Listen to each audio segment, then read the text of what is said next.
Economista, ex-presa política e ex-presidenta do Brasil, Dilma Rousseff representa a luta de muitas mulheres. Ela foi tirada do poder em uma situação que ainda está sendo compreendida, uma história que ainda não acabou de ser contada. Tá ligado no canal? Curtiu? Comenta, deixa o seu like, por favor, mas ativa o sininho para receber as notificações sempre que tiver material novo.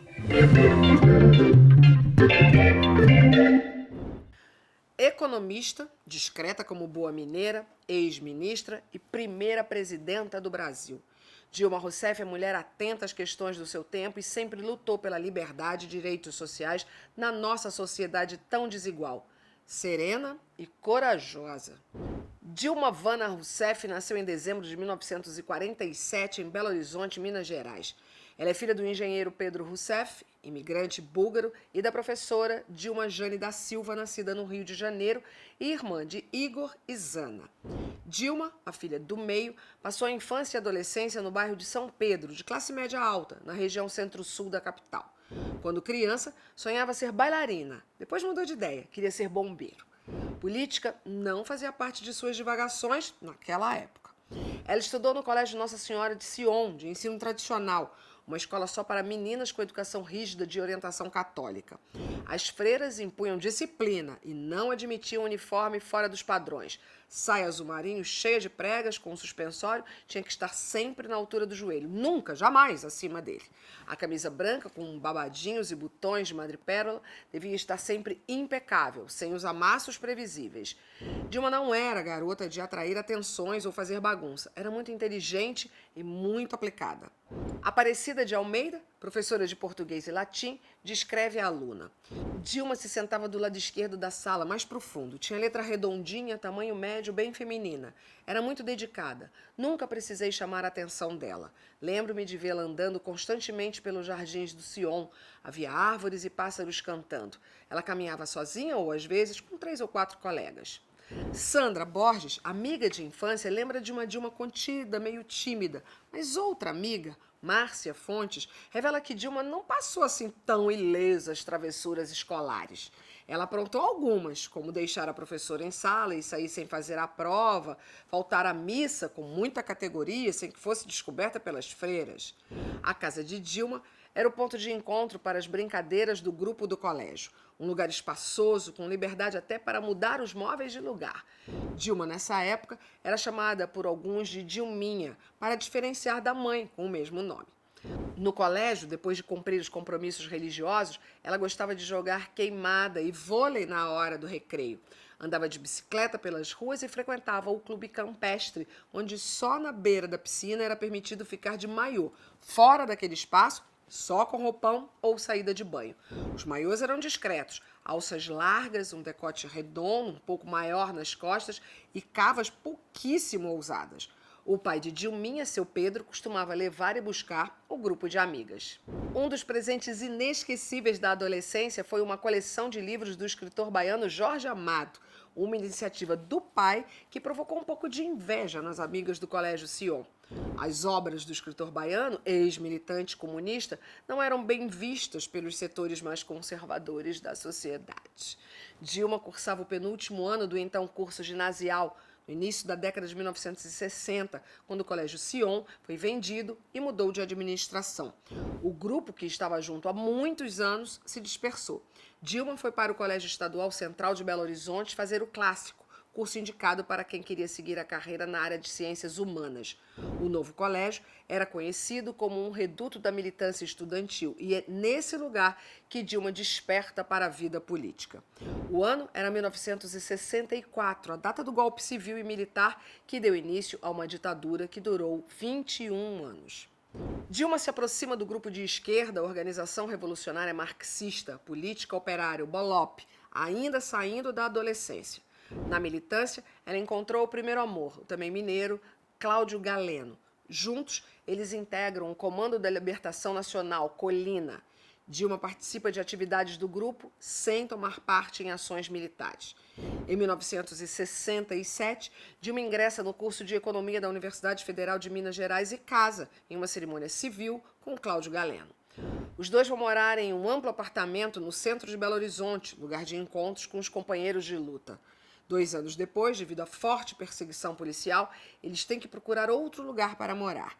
O casamento não resiste a tanta pressão. Em dezembro de 1968, há o AI-5, que eu acredito que é o marco mais claro de construção definitiva da ditadura. E aí começa a repressão. Repressão aos movimentos sociais, movimentos operários, camponeses. Um processo que atinge todas as organizações alternativas de esquerda que surgem nesse momento. Uma das coisas mais graves da ditadura é fazer com que as pessoas, principalmente a juventude, fiquem descrentes da democracia. Achem que não há espaço para a democracia. Dilma sai do apartamento, da faculdade e da cidade. Ela vai para o Rio de Janeiro e depois para São Paulo e adota diferentes codinomes, como Estela, Luísa, Wanda. Muitos companheiros ligados ao grupo político estavam sendo presos. A prática de mudanças de nomes era necessária. Era difícil resistir à tortura e não revelar os nomes dos parceiros e parceiras. Durante a militância, Dilma conhece o advogado gaúcho Carlos Franklin Paixão de Araújo. Eles passam a viver juntos em um esquema louco de fugir sempre da repressão. No dia 16 de janeiro de 1970, Dilma foi presa na região central de São Paulo e levada para a 36ª Delegacia de Polícia, sede da OBAN. OBAN é a sigla da Operação Bandeirante, Centro de Informações e Investigações, criado pelo comandante do 2º Exército, general José Canavarro Pereira, e composto por membros da Aeronáutica, Marinha, do Departamento de Polícia Federal, do Serviço Nacional de Informações e também por órgãos do governo do estado de São Paulo. O lugar tornou-se referência como centro de tortura e morte do período da ditadura militar. Depois da OBAN, ela foi levada para o DOPS, Departamento de Ordem Política e Social, onde os presos políticos da Operação Bandeirante eram também torturados. Eu fui presa em São Paulo pelo DOI-CODE 2, o Destacamento de Operações e Informações, Centro de Operações e Defesa Interna do 2º Exército, que era também chamado de Operação Bandeirante, OBAN. Uma parte disso foi financiada por um segmento da elite econômica paulista que pagava, por exemplo, muitas vezes a gasolina, o transporte de toda a operação e também era responsável pelas chamadas quentinhas que começavam a aparecer para alimentar os presos. Dilma foi torturada na sede da OBAN por vários dias e de várias formas. Palmatórias, pau de arara e o que ela considera pior, choque elétrico. Ela não sabe dizer qual era o seu limite, mas responde com convicção que, mesmo com toda a brutalidade, os torturadores não chegaram até ele. A tortura é algo extremamente complexo. Eu acho que todo mundo que passou pela prisão sempre vai ter essa marca. Eu não gosto de ver filme, por exemplo, que passa tortura. Não é que eu não goste, eu não vejo, eu não quero ver. A tortura é algo que mexe com aquilo que é mais profundo e que constitui você. O que constitui um ser humano? A imensa capacidade de sentir dor física e psicológica também. E é isso que a tortura é. Dor e morte sistematicamente. É algo terrível que é fazer a pessoa perder a sua dignidade. Esse é o componente da dor psicológica. Eles querem que você perca a sua dignidade, que você traia as suas convicções, que você abandone o que você pensa. Dilma foi transferida para o presídio Tiradentes, conhecido como Torre das Donzelas, em São Paulo, que reuniu um grupo de presas políticas. Ela foi condenada por atuações em Minas, Rio e São Paulo a 6 anos de prisão, mas consegue redução de pena e é solta no final de 1972, depois de quase 3 anos na cadeia. O presídio foi derrubado tempos depois para a construção de uma estação no metrô e inspirou o documentário Torre das Donzelas, de Suzana Lira, lançado em 2018. Dilma recomeça a vida em Porto Alegre, na casa dos sogros, enquanto esperava o marido sair da prisão. Quando Carlos se liberta, eles ficam juntos outra vez. O casal tem uma filha, Paula. Antes do nascimento da filha, ela retorna aos estudos e faz o curso de Ciências Econômicas da Universidade Federal do Rio Grande do Sul. Em 1979, Dilma participa da campanha pela anistia e, junto com o marido, ajuda a fundar o Partido Democrático Trabalhista, PDT, do Rio Grande do Sul. Em 1986, é escolhida para ocupar a Secretaria da Fazenda na gestão do prefeito da capital gaúcha, Alceu Colares.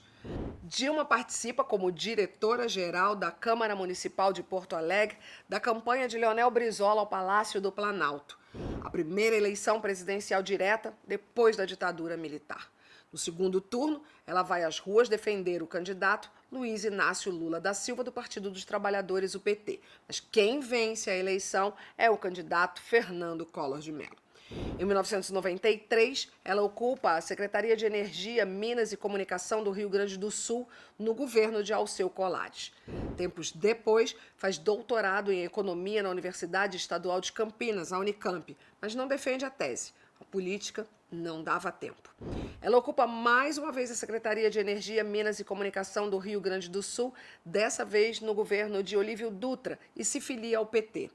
Lula já estava de olho na economista, que entendia muito de gestão de energia, e quando é eleito pela primeira vez em 2002, chama Dilma, que já tinha trabalhado na equipe de infraestrutura do governo de transição, para o Ministério das Minas e Energias. Entre outros feitos, Dilma cria o programa Luz para Todos. Muito trabalho e dedicação dos 2 mandatos do presidente Lula até ela se tornar a primeira presidenta do Brasil. Dilma se elege em 31 de outubro de 2010, aos 63 anos, com quase 56 milhões de votos. O país ganhava uma nova cara com uma mulher no poder. Em 2014, ela se reelege em uma das mais acirradas disputas presidenciais da história. Dilma vence Aécio Neves, do PSDB, por uma diferença de menos de 4 milhões de votos. Assume o segundo mandato no dia 1º de janeiro de 2015 e anuncia o lema do novo governo: Brasil, Pátria Educadora. Foram 64 meses de governo de muitas dificuldades e embates políticos, um período difícil de administrar.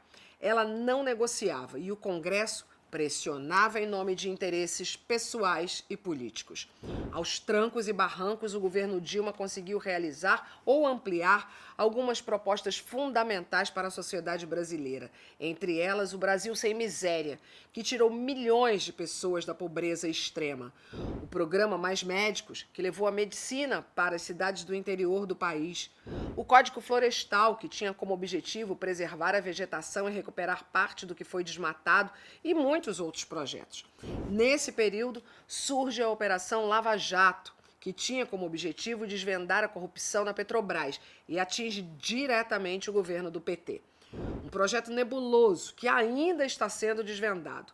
Uma onda de escândalos surge através da Operação Lava Jato. As pessoas vão às ruas de verde e amarelo pedindo o fim da corrupção, a saída de Dilma e o fim do PT, o Partido dos Trabalhadores. A primeira mulher eleita presidenta do Brasil de forma democrática é afastada do cargo em 2016, acusada de adotar manobras para aliviar as contas públicas, as chamadas pedaladas fiscais.